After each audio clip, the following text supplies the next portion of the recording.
ಪ್ರತಿ ಕ್ಷಣದ ಸುದ್ದಿಗಾಗಿ ಟಿವಿ9 ಕನ್ನಡ ಚಾನೆಲ್ಗೆ ಸಬ್ಸ್ಕ್ರೈಬ್ ಆಗಿ ಬೆಲ್ ಐಕಾನ್ ಒತ್ತಿ. ಟಿವಿ9 ನಿರಂತರವಾಗಿ ಏನ್ ಸಮಸ್ಯೆ ಆಗ್ತಾ ಇದೆ ಸರ್ಕಾರದ ಕಡೆಯಿಂದ ಅನ್ನುವಂಥದ್ದನ್ನ ವರದಿ ಬಿತ್ತರಿಸುವಂತ ಕೆಲಸ ಮಾಡಿತ್ತು. ಇವತ್ತು 9 ಗಂಟೆ ಸಂದರ್ಭದಿಂದನೂ ಕೂಡ ನೀವು ಗಮನಿಸ್ತಾ ಇದ್ದೀರಾ, ಒಂದಷ್ಟು ವಾಸ್ತವ ವಿಚಾರಗಳನ್ನು ಇಟ್ಕೊಂಡು ನಾವು ವರದಿಯನ್ನ ಬಿತ್ತರಿಸಿದ್ದು. ಒಂದು ಖಾಸಗಿ ಕರಾಮತ್ತು, ಮತ್ತೊಂದ್ ಕಡೆ ಇವತ್ತು ಹುಷಾರ್ ಬೆಂಗಳೂರು, ಈ ತರನಾದಂತ ಬಹಳಷ್ಟು ಅಭಿಯಾನವನ್ನ ಟಿವಿ9 ನಡೆಸಿದೆ. ಖಾಸಗಿ ಆಸ್ಪತ್ರೆಗಳಲ್ಲಿ ಚಿಕಿತ್ಸೆ ಪಡೆಯೋದಕ್ಕೆ ಸೋಂಕಿತರು ಕೂಡ ಪರದಾಡ್ತಾ ಇದ್ದಾರೆ ಅನ್ನುವಂಥದ್ದನ್ನು ಕೂಡ ನಾವು ನಿಮ್ಮ ಮುಂದೆ ಇಟ್ಟಿದ್ವಿ. ಸರ್ಕಾರ ಹಾಗೆ ಖಾಸಗಿ ಆಸ್ಪತ್ರೆಗಳ ದರ ಸಮರದಿಂದ ಸೋಂಕಿತರು ಬೇಸೆತ್ತು ಹೋಗ್ತಾ ಇದ್ದಾರೆ ಅನ್ನುವಂಥದ್ದನ್ನು ಕೂಡ ನಾವು ಗಮನಿಸ್ತಾ ಇದ್ವಿ. ಕೊರೋನಾ ಸೋಂಕಿತರ ನೋವನ್ನ ಟಿವಿ9 ಎಳೆ ಎಳೆಯಾಗಿ ಬಿಚ್ಚಿಟ್ಟಿತ್ತು. ನೀವು ಸ್ವಲ್ಪ ಹೊತ್ತಿನ ಮುಂಚೆ ಗಮನಿಸಿದ್ರಿ, ಸೈಂಟ್ ಮಾರ್ತಾಸ್ ಹಾಸ್ಪಿಟಲ್ಗೆ ಸಂಬಂಧಪಟ್ಟ ಹಾಗೆ ಅಲ್ಲಿನ ಪೇಷಂಟ್ಗೆ ಸಂಬಂಧಪಟ್ಟ ಹಾಗಿನ ಪುತ್ರರೋರ್ವರು ನಮ್ಮ ಜೊತೆಗೆ ಮಾತನಾಡುವಂತ ಸಂದರ್ಭದಲ್ಲಿ ಅವರಿಗೆ ದಿಕ್ಕೇ ತೋಚದೇ ಇರುವಂತ ರೀತಿಯಾಗಿ ಅವ್ರ ಸನ್ನಿವೇಶ ಇತ್ತು. ಯಾಕಂತ ಅಂದ್ರೆ ವಿಕ್ಟೋರಿಯಾ ಹಾಸ್ಪಿಟಲ್ಗೆ ಕಳಿಸ್ಕೊಡ್ತಾ ಇಲ್ಲ, ಮತ್ತೊಂದು ಕಡೆ ಸೈಂಟ್ ಮಾರ್ತಾಸ್ ಹಾಸ್ಪಿಟಲ್ ಅಲ್ಲಿ ಆಗುವಂತ ವೆಚ್ಚವನ್ನ ಭರಿಸೋದಕ್ಕೆ ಅವ್ರಿಗೆ ಸಾಧ್ಯ ಆಗ್ತಾ ಇಲ್ಲ. ಹೀಗಾಗಿ ನಾವು ಏನ್ ಮಾಡ್ಬೇಕು ಅನ್ನುವಂತ ಆತಂಕದಲ್ಲಿ ಅವರಿದ್ರು. ಇದಕ್ಕೆ ತಕ್ಕ ಹಾಗೆ ಸರ್ಕಾರ ಕೂಡ ಇನ್ನು ಓಕೆ, ಖಾಸಗಿ ಆಸ್ಪತ್ರೆಗಳ ಚಿಕಿತ್ಸೆಗೆ ಸರ್ಕಾರದಿಂದ ಅಂತೂ ದರ ನಿಗದಿಯಾಗಿದೆ ಅನ್ನೋದು ಗೊತ್ತಾಗ್ತಾ ಇದೆ. ಬಹಳ ತಡ ಆಗಿದೆ ಇದು. ಇನ್ಫ್ಯಾಕ್ಟ್ ಅಟ್ಲೀಸ್ಟ್ ಈಗಾದ್ರೂ ಮಾಡಿದ್ರಲ್ಲ ಅಂತ ನಾವು ಅಂದ್ಕೊಳ್ಬೇಕಷ್ಟೇ. ಇಲ್ಲಿ ಸರ್ಕಾರ ದರ ನಿಗದಿ ಮಾಡಿದೀವಿ ಅಂತೇಳಿ ತಂಬುಜ ತಾವು ತಟ್ಕೊಳ್ಳುವಂತ ವ್ಯವಸ್ಥೆ ಅಂತೂ ಇಲ್ಲ. ಈ ತರದ ಸಮಸ್ಯೆಯಿಂದಾಗಿ ಈಗ ಆಲ್ರೆಡಿ ಹಲವು ಸಾವೆಲ್ಲ ಆಗ ಹೋಗಿದೆ. ಇನ್ನೂ ನೀವು ತಡ ಮಾಡಿದ್ರೆ ದೊಡ್ಡ ಮೃತ್ಯು ಕೂಪಕ್ಕೆ ನೀವು ಜನರನ್ನ ದೂಡ್ದಂಗಾಗ್ತಾ ಇತ್ತು. ಟಾಸ್ಕ್ ಫೋರ್ಸ್ ಸಭೆಯಲ್ಲಿ ದರವನ್ನ ನಿಗದಿಪಡಿಸಿದೆ ಸರ್ಕಾರ ಅನ್ನೋದು ಗೊತ್ತಾಗ್ತಾ ಇದೆ. ಕೋವಿಡ್ ವಿರುದ್ಧದ ಹೋರಾಟಕ್ಕೆ ಖಾಸಗಿ ಆಸ್ಪತ್ರೆಗಳು ಈಗ ಅಖಾಡಕ್ಕಿಳಿಯುತ್ತವೆ. ಇದು ಟಿವಿ9 ನ ಬಿಗ್ ಇಂಪ್ಯಾಕ್ಟ್. ಕಳೆದ 10 ದಿನಗಳಿಂದಲೂ ಕೂಡ ಟಿವಿ9 ಇದಕ್ಕೆ ಸಂಬಂಧಪಟ್ಟಂತೆ ವರದಿಯನ್ನ ಪ್ರಕಟಿಸ್ತಾ ಇತ್ತು. ನೀವು ಸರ್ಕಾರ ಖಾಸಗಿ ಆಸ್ಪತ್ರೆಗಳ ಜೊತೆಗೆ ಸರಿಯಾಗಿ ಸಮನ್ವಯತೆಯಿಂದ ವರ್ತಿಸ್ತಾ ಇರುವಂತ ಕಾರಣದಿಂದಾಗಿ ದೊಡ್ಡ ಸಮಸ್ಯೆ ಆಗ್ತಾ ಇದೆ ಅನ್ನುವಂಥದ್ದನ್ನ 10 ದಿನಗಳ ಹಿಂದೆನೆ ನಾವು ಗಮನಕ್ಕೆ ತಂದಿದ್ವಿ. ಈಗಲೂ ಕೂಡ ಹಲವು ಹಾಸ್ಪಿಟಲ್ಗಳಲ್ಲಿ ಈ ತರದ ಸಮಸ್ಯೆ ಆಗ್ತಾ ಇದೆ ಅನ್ನುವಂಥದ್ದನ್ನ ನಾವು ಸರ್ಕಾರದ ಮುಂದಿಟ್ಟಿದ್ವಿ. ಸರ್ಕಾರನೂ ಕೂಡ ಈಗ ಟಾಸ್ಕ್ ಫೋರ್ಸಿನ ಸಭೆಯಲ್ಲಿ ಖಾಸಗಿ ಹಾಸ್ಪಿಟಲ್ಗಳಲ್ಲಿ ಯಾವ ದರ ನಿಗದಿ ಮಾಡಬೇಕು ಅನ್ನುವಂಥದ್ರ ನಿರ್ಧಾರಕ್ಕೆ ಬಂದಿದೆ ಅನ್ನೋದು ಗೊತ್ತಾಗ್ತಾ ಇದೆ. ಹಾಗಾದ್ರೆ ಯಾವ ಮಟ್ಟಿಗಿನ ಅಥವಾ ಯಾವ ಪ್ರಮಾಣದ ದರ ನಿಗದಿಯಾಗಿದೆ ಅದನ್ನು ಕೂಡ ನಾವು ನೋಡೋಣ. ಯಾಕಂತ ಅಂದ್ರೆ ಇಲ್ಲಿ ಖಾಸಗಿ ಆಸ್ಪತ್ರೆಗಳಿಗೂ ಕೂಡ ಹೊರೆ ಆಗಬಾರ್ದು, ಸರ್ಕಾರಕ್ಕೂ ಕೂಡ ಹೊರೆ ಆಗಬಾರ್ದು.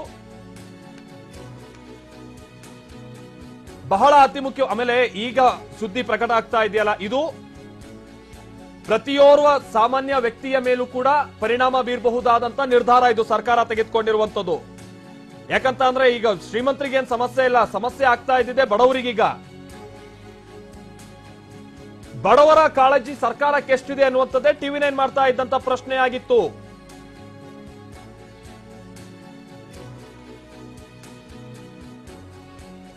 ಪ್ರಮುಖವಾಗಿ IMA ಸರ್ಕಾರ ನಿಗದಿಪಡಿಸಬಹುದಂತ ದರದ ವಿಚಾರವಾಗಿ ಸರ್ಕಾರ ಜೊತೆಗೆ ಚರ್ಚೆಯಲ್ಲಿತ್ತು. ಫನ ಚರ್ಚೆಯಲ್ಲಿತ್ತು. ಇನ್ನುಳಿದಂತ ಕೆಲ ಒಕ್ಕೂಟಗಳು ಕೂಡ ಚರ್ಚೆಯಲ್ಲಿದ್ರು. ಈಗ ಅವರೆಲ್ಲ ಏನ್ ನಿರ್ಧಾರಕ್ಕೆ ಬಂದಿದ್ದಾರೆ ಅಥವಾ ಯಾವ ದರಕ್ಕೆ ಫಿಕ್ಸ್ ಆಗಿದ್ದಾರೆ ಅನ್ನೋದು ಗೊತ್ತಾಗ್ತಾ ಇದೆ. ಬಟ್ ಜನರಿಗೆ ಈಗ ಒಂದು ಸೂಚನೆ ನಾವು ಸ್ಪಷ್ಟವಾಗಿ ಇಲ್ಲಿ ಕೊಡ್ತಾ ಇದ್ದೀವಿ. ಬಹುಶಃ ಸರ್ಕಾರ ತೆಗೆದುಕೊಂಡಂತ ನಿರ್ಧಾರದ ಮುಖೇನವಾಗಿ ನೋಡೋದಾದ್ರೆ ಇವತ್ತಿನಿಂದ ಅಥವಾ ಇನ್ನು ಕಳೆದ ಒಂದು 2-3 ದಿನಗಳ ನಂತರದ 2-3 ದಿನದ ಒಳಗಾಗಿ ಅಥವಾ ನಾಳೆಯಿಂದನೇ ಬಹುಶಃ ಖಾಸಗಿ ಆಸ್ಪತ್ರೆಗಳಲ್ಲೂ ಕೂಡ ನೀವು ಕೊರೋನಾಗೆ ಸಂಬಂಧಪಟ್ಟ ಹಾಗೆ ಚಿಕಿತ್ಸೆಯನ್ನ ಪಡೆಯಬಹುದು. ಆ ವೆಚ್ಚವನ್ನ ಇಲ್ಲಿ ಸರ್ಕಾರ ಭರಿಸಬೇಕಾಗುತ್ತೆ. ಇಲ್ಲದೆ ಹೋದ್ರೆ ಬಹುಶಃ ಇನ್ಶೂರೆನ್ಸ್ ಏನಾದ್ರೂ ಅವರಲ್ಲಿದ್ರೆ ಆ ಮುಖೇನವಾಗಿ ಭರಿಸೋದಕ್ಕೆ ಅವಕಾಶ ಇದೆಯಾ ನೋಡ್ಬೇಕಿದೆ. ಇದು ಬಹಳ ಅತಿ ಮುಖ್ಯವಾದಂತ ವಿಚಾರ. ಯಾಕಂತಂದ್ರೆ ನಮಗೆ ಬಹಳ ಸ್ಪಷ್ಟ ಆಗಿದೆ, ಸರ್ಕಾರ ಇನ್ನು ನಿಭಾಯಿಸಕ್ ಆಗಲ್ಲ ತನ್ನ ಆಸ್ಪತ್ರೆಗಳ ಮುಖಾಂತರವಾಗಿ. ಇದು ಬಹಳ ಸ್ಪಷ್ಟ. ಸರ್ಕಾರ ಇನ್ ಯಾವುದೇ ಕಾರಣಕ್ಕೂ ಅಂತ ಭ್ರಮೆಯಲ್ಲಿ ಇರಬಾರ್ದು. ಅದು ಕೂಡ ನಮ್ಮ ಒತ್ತಾಯ ಆಗಿತ್ತು. 1,20,00,000 ಜನಸಂಖ್ಯೆ, ಹೆಚ್ಚು ಕಡಿಮೆ ಜನಸಂಖ್ಯೆ ಇರುವಂತ ಬೆಂಗಳೂರಿಗೆ ಇದ್ದಿದ್ದು 1,100 ಬೆಡ್. ಎಷ್ಟು ಅಜಗಜಾಂತರ ಇದು. ಹೀಗಾಗಿನೇ ರೋಗಿಗಳಿಗೆ ಚಿಕಿತ್ಸೆಯನ್ನ ಪಡೆಯೋದಕ್ಕೆ ಬಹಳ ಸಮಸ್ಯೆ ಆಗ್ತಾ ಇದೆ. ಹಲವು ಹಾಸ್ಪಿಟಲ್ಗಳು ಅವರಿಗೂ ಚಿಕಿತ್ಸೆ ಕೊಡೋಕ್ಕಾಗ್ತಾ ಇಲ್ಲ. ಪ್ರೈವೇಟ್ ಹಾಸ್ಪಿಟಲ್ಗಳು ಈ ಕೊರೋನಾ ಪಾಸಿಟಿವ್ ಅಂತ ಬಂದಂತ ವ್ಯಕ್ತಿಗೆ ಆ ಕಡೆ ಗೌರ್ಮೆಂಟ್ ಹಾಸ್ಪಿಟಲ್ ಕಳಿಸ್ಕೊಡೋಣ ಅಂದ್ರೆ ಅಲ್ಲೂ ಬೆಡ್ ಖಾಲಿ ಇಲ್ಲ ಅನ್ನುವಂತ ಆರೋಪ ಕಳೆದ 2 ದಿನಗಳಿಂದ ನಿರಂತರವಾಗಿ ಬರ್ತಾ ಇತ್ತು. ಟಿವಿ9 ನಮ್ಮ ಪ್ರತಿನಿಧಿ ಕೂಡ ಇದಕ್ಕೆ ಸಂಬಂಧಪಟ್ಟ ಹಾಗೆ ಓರ್ವ ರೋಗಿಯ ಪುತ್ರನ ಜೊತೆಗೆ ಮಾತನಾಡಿದಂತದನ್ನ ನೋಡಿದ್ರೆ ನೀವು ರೋಗಿಗಳು ಎಂತ ಸಂಕಷ್ಟದ ಸಂದಿಗ್ಧದ ಸ್ಥಿತಿಯಲ್ಲಿದ್ದಾರೆ ಅನ್ನುವಂಥದ್ದನ್ನ ನೀವು ಕೇಳ್ಪಟ್ರಿ. ಹೇಳಿ ಕೇಳಿ ಕೊರೋನಾ ಇದೇನು ಯಾರು ಬೇಕು ಅಂತ ಮೈಮೇಲ್ ಬರ್ಸ್ಕೊಳ್ಳುವಂತ ಕಾಯಿಲೆನೂ ಅಲ್ಲ.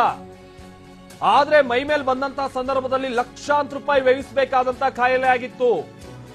ನಾವು ಹೇಗೆ ಈ ಕಿಡ್ನಿ ಡಯಾಲಿಸಿಸ್ ಅಥವಾ ಈ ಕ್ಯಾನ್ಸರ್ಗೆ ಸಂಬಂಧಪಟ್ಟ ಹಾಗೇನೋ ಅಥವಾ ಈ ಹೃದಯ ಸಂಬಂಧಿ ಕಾಯಿಲೆ, ಪಾಪ ಕೆಲವರು BPL ಕಾರ್ಡು ಇಲ್ಲ, APL ಕಾರ್ಡ್ ಇದ್ರು ಅನುಕೂಲ ಇಲ್ಲ, ಮಧ್ಯಮ ವರ್ಗದವರು ಬಡ ವರ್ಗದವರು ಒಮ್ಮೆ ಏನಾದ್ರೂ ಈ ತರದ ಕಾಯಿಲೆ ಬಂದ್ರೆ ಅವರ ಇಡೀ ಕುಟುಂಬದ ಆರ್ಥಿಕ ಸ್ಥಿತಿಗತಿಯೇ ಕೊಲ್ಯಾಪ್ಸ್ ಆಗ್ಬಿಡುತ್ತೆ, ಕುತ್ತೋಗ್ಬಿಡುತ್ತೆ.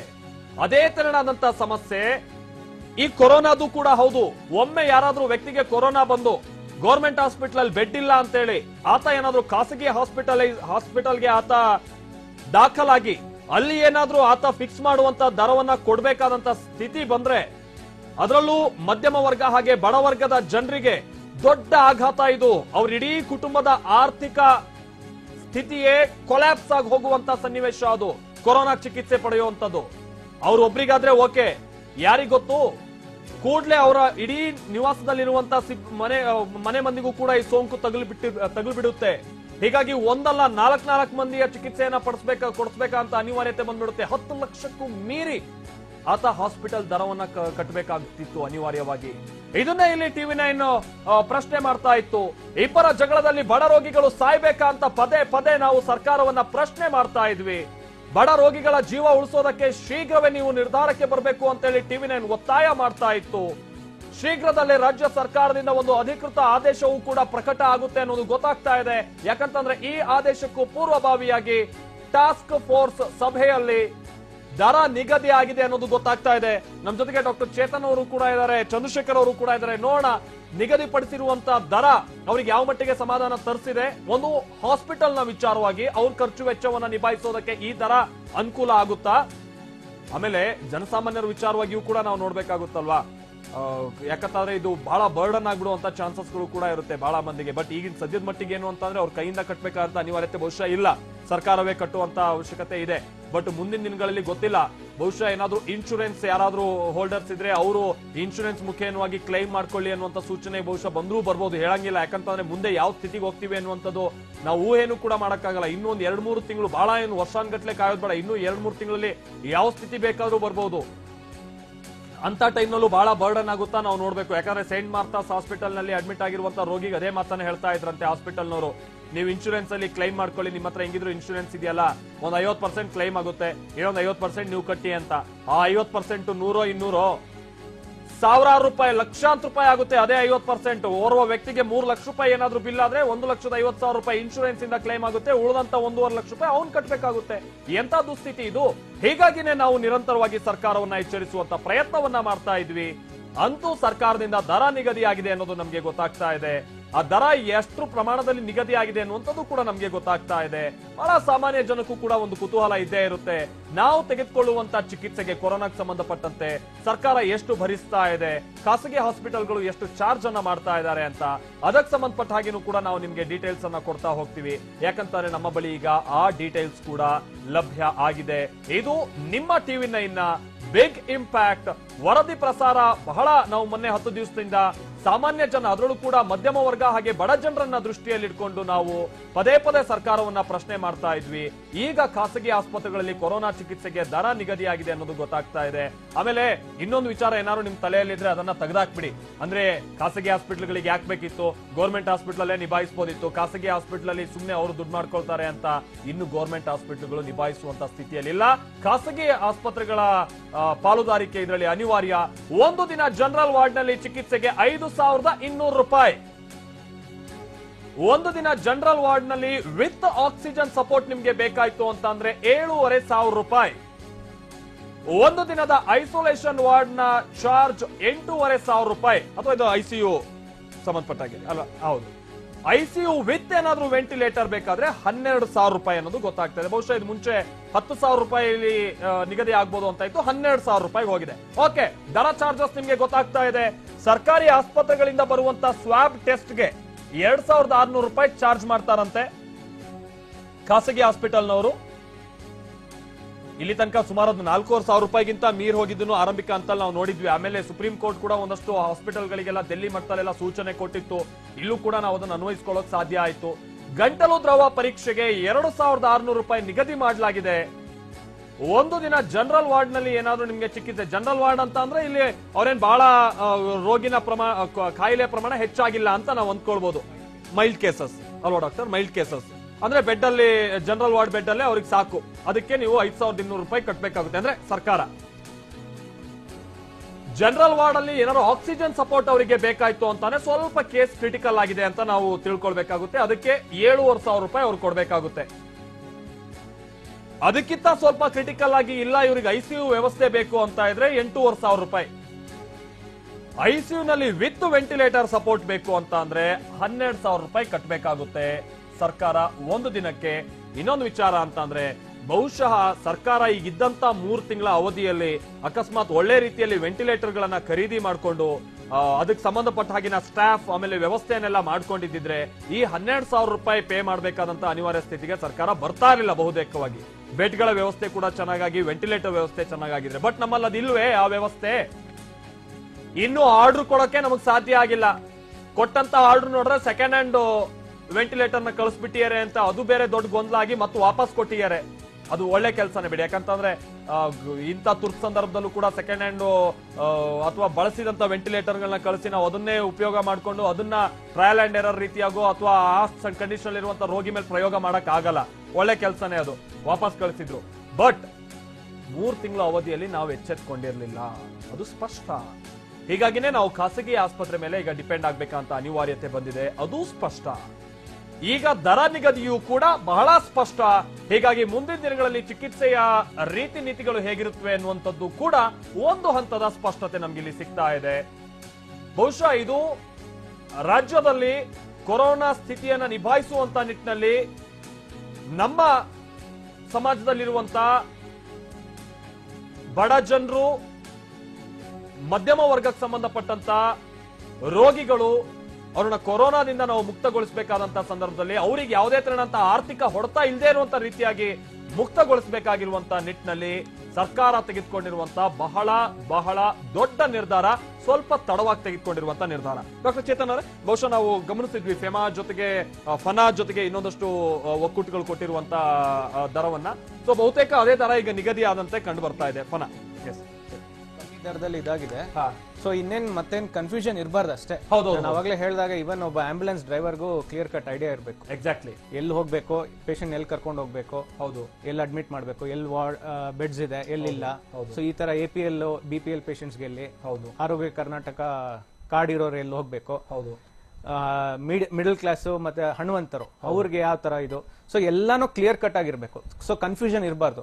ನಾಳೆ ದಿವಸ ಹಾಸ್ಪಿಟಲ್ ಹೋಗಿ ಅಲ್ಲಿ ವೇಟ್ ಮಾಡಿಸ್ಕೊಂಡು 2-3 ಗಂಟೆ, ಇಲ್ಲ ನಿಮ್ಗೆ ಈ ತರ ನಿಮ್ದು ಕವರ್ ಆಗಲ್ಲ, ಇನ್ನು ಸರ್ಕಾರದಿಂದ ಅಧಿಕೃತ ಮಾಹಿತಿ ಬಂದಿಲ್ಲ, ಆದೇಶ ಬಂದಿಲ್ಲ ಅಂತ ಹೇಳೋದು, ಅವ್ರು ಮತ್ತೆ ಇನ್ನೊಂದೆರಡು ಹಾಸ್ಪಿಟಲ್ಗೆ ಹೋಗೋದು, ಲಾಸ್ಟ್ ಅಲ್ಲಿ ವಿಕ್ಟೋರಿಯಾ ಬರೋದು, ವಿಕ್ಟೋರಿಯಲ್ಲಿ ಬೆಡ್ ಇಲ್ಲ ಅಂತ, ಈ ಕನ್ಫ್ಯೂಷನ್ ಆಗ್ಬಾರ್ದು. ಆ ಟೈಮ್ ವೇಸ್ಟ್ ಏನಾಗುತ್ತೆ, ಅಲ್ಲೇ ಸಾವು ನೋವಾಗೋದು. ಸೊ ಪಬ್ಲಿಕ್ ಗೆ, ಅದು ಸಾರ್ವಜನಿಕರಿಗೆ ಸರ್ಕಾರ ಅದು ಕ್ಲಿಯರ್ ಕಟ್ ಆಗಿ ಟಿವಿ, ನ್ಯೂಸ್ ಪೇಪರ್, ರೇಡಿಯೋದಲ್ಲಿ ಎಲ್ಲಾ ಕಡೆ ಮಾಹಿತಿ ಹೋಗ್ಬೇಕು. ಹಿಂಗ್ ಈ ತರ ಕ್ಯಾಟಗರಿ, ಈ ತರ ಆರೋಗ್ಯ ಕಾರ್ಡ್ ಇರೋರು ಇಲ್ಲಿ ಬರ್ಬೇಕು ಅಂತ ಎಲ್ಲ ಬರ್ಬೇಕು. ಇನ್ನೊಂದು ನಾನು ಸಾರ್ವಜನಿಕರಲ್ಲಿ ಏನ್ ಕೇಳ್ಕೊತೀನಿ ಅಂದ್ರೆ, ಇಷ್ಟೆಲ್ಲ ಸ್ಥಿತಿಗತಿ ನೋಡಿದಾಗ ಇನ್ ಕೇಸಸ್ ಮೇಲೆ ಹೋಗ್ತಾ ಇದೆ, ಇದೆಲ್ಲ ಸಮಸ್ಯೆ, ಬೆಡ್ ಸಮಸ್ಯೆ. ಸೊ ನೀವೇನ್ ಮಾಡ್ಕೋಬೇಕು, ನಿಮ್ಮ ಆರೋಗ್ಯ ನಿಮ್ಮ ಕೈಲಿದೆ. ಏನೇ ಯಾರೇ ಆದ್ರೂ ಸರ್ಕಾರ ಏನು ಜಾಸ್ತಿ ಒಂದ್ ಹಂತಕ್ಕೆಲ್ಲ ಹೆಲ್ಪ್ ಮಾಡ್ಬೋದು. ಬಟ್ ಬಡವರಿಗೆ, ಎಸ್ಪೆಷಲಿ ಮಿಡಲ್ ಕ್ಲಾಸ್ನವರು, ಬಡವ್ರನ್ನ, ಸೊ ನೀವು ನಿಮ್ ಏನಾದ್ರು ದುಶ್ಚಟಗಳಿದ್ರೆ ಫಸ್ಟ್ ಅದನ್ನ ನಿಲ್ಸಿ. ಕುಡಿತ ಆಗ್ಲಿ, ಸ್ಮೋಕಿಂಗ್, ತಂಬಾಕು ಸೇವನೆ, ಇದು ಫಸ್ಟ್ ಕಮ್ಮಿ ಮಾಡಿ. ಕಮ್ಮಿ ಅಂದ್ರೆ ಸ್ಟಾಪ್ ಮಾಡೋದೇ ಒಳ್ಳೇದು. ಯಾಕಂದ್ರೆ ನಿಧಾನಕ್ಕೆ ಅದನ್ನು ಕೂಡ ವೈದ್ಯರ ಸಲಹೆ ತಗೊಂಡ್ ಬೇಕಿದ್ರೆ ಡಿಅಡಿಕ್ಷನ್ ಮಾಡಿಸ್ಕೊಳ್ಳಿ. ಯಾಕಂದ್ರೆ ಎಷ್ಟು ನೀವು ಇದೆಲ್ಲ ದುಶ್ಚಟಗಳು ಇದಾಗ್ತಿರೋ ಅಷ್ಟು ನಿಮ್ ಇಮ್ಯುನಿಟಿ ಕಮ್ಮಿ ಆಗುತ್ತೆ. ಮತ್ತೆ ನಿಮ್ಗೆ ಆಲ್ರೆಡಿ ಶುಗರ್, BP, ಬೇರೆ ಕಾಯಿಲೆಗಳಿದ್ರೆ ಅದನ್ನ ಸರಿಯಾಗಿ ಟ್ರೀಟ್ ಮಾಡಿಸ್ಕೊಳ್ಳಿ ಫಸ್ಟ್. ಸೊ ನಿಮ್ ಕೋಮೋಬಿಡ್ ಕಂಡೀಷನ್ಸ್ ನ ಚೆನ್ನಾಗಿ ಟ್ರೀಟ್ ಮಾಡಿಸ್ಕೊಂಡಷ್ಟು ನಿಮ್ಮ ಇಮ್ಯುನಿಟಿ ಇನ್ಕ್ರೀಸ್ ಆಗುತ್ತೆ. ನಿಮ್ಮ ಏನೇ ಇದೆ, ಕೊರೋನಾನೇ ಅಲ್ಲ, ಮುಂದೆ ಬರೋ ಎಂಥ ಕಾಯಿಲೆಗಳಿಗೂ ನಿಮ್ ಫೈಟಿಂಗ್ ಕೆಪಾಸಿಟಿ ಜಾಸ್ತಿ ಆಗುತ್ತೆ. ಸೊ ಹಾಗಾಗಿ ನಿಮ್ಗೆ ಶುಗರ್ ಜಾಸ್ತಿ ಇದ್ರೆ ಶುಗರ್ ಕಮ್ಮಿ ಮಾಡ್ಕೊಳ್ಳೋದು, BP ಇದ್ರೆ BP ಕಮ್ಮಿ ಮಾಡ್ಕೊಳ್ಳೋದು, ಹಾರ್ಟ್ ಸಮಸ್ಯೆ ಇದೆ ಹಾರ್ಟ್ ಮೆಡಿಸಿನ್ಸ್ ಎಲ್ಲ ಕರೆಕ್ಟ್ ಆಗಿ ತಗೊಳ್ಳೋದು, ಡಯಾಲಿಸಿಸ್ ರೆಗ್ಯುಲರ್ ಆಗಿ ಮಾಡಿಸ್ಕೊಳ್ಳೋದು, ಮತ್ತೆ vaccination so there is pneumococcal influenza vaccines ಅಂತ ಇದೆ, ಅದನ್ನ ರೆಗ್ಯುಲರ್ ಆಗಿ ಹಾಕ್ಸ್ಕೊಳ್ಳೋದು. ಇವೆಲ್ಲ ಮಾಡೋದ್ರಿಂದ ನಿಮ್ಮ ಇಮ್ಯುನಿಟಿ ಪವರ್ ಹೆಚ್ಚುತ್ತೆ, ನಿಮ್ಮ ರೋಗ ನಿರೋಧಕ ಶಕ್ತಿ ಹೆಚ್ಚುತ್ತೆ. ಎಕ್ಸರ್ಸೈಸ್ ಮಾಡೋದು, ರೆಗ್ಯುಲರ್ ಆಗಿ ವ್ಯಾಯಾಮ ಮಾಡೋದು, ಒಳ್ಳೆ ಆಹಾರ, ಒಳ್ಳೆ ಸ್ಟ್ರೆಸ್ ಫ್ರೀ ಲೈಫ್, ಇದೆಲ್ಲ ಮಾಡೋದ್ರಿಂದ. ಇನ್ನೊಂದು ವಿಚಾರ ನಮ್ಗೆ ಏನ್ ಗೊತ್ತಾಗ್ತಾ ಇದೆ ಅಂತಂದ್ರೆ IMA ಆಗಿರ್ಬೋದು ಅಥವಾ ಫನಾ ಆಗಿರಬಹುದು, ಬಹುಶಃ ಈ ದರಕ್ಕೆ ಏನಾದ್ರೂ ಖ್ಯಾತೆ ತೆಗಿಬಹುದು ಅಥವಾ ಇಲ್ಲ ನಮಗೆ ಬಹಳ ಲಾಸ್ ಆಗಬಹುದು ಅನ್ನುವಂತ ಒಂದು ನಿರೀಕ್ಷೆ ನಮ್ಮಲ್ಲಿತ್ತು. ಬಟ್ ಇಂಡಿಯನ್ ಮೆಡಿಕಲ್ ಅಸೋಸಿಯೇಷನ್ ಆಗ್ಲಿ ಅಥವಾ ಫನಾ ಆಗ್ಲಿ ಇಬ್ರು ಕೂಡ ಸರ್ಕಾರ ನಿಗದಿ ಮಾಡಿರುವಂತಹ ಈ ದರಕ್ಕೆ ಒಪ್ಪಿಗೆಯನ್ನ ಸೂಚಿಸಿದ್ದಾರೆ ಅನ್ನೋದು ಗೊತ್ತಾಗ್ತಾ ಇದೆ. ಇನ್ಸೈಡ್ ಸುದ್ದಿ ಸೋಮವಾರದಿಂದ ಶನಿವಾರ ಸಂಜೆ 7 ಗಂಟೆಗೆ TV9 ನಲ್ಲಿ ಮಾತ್ರ.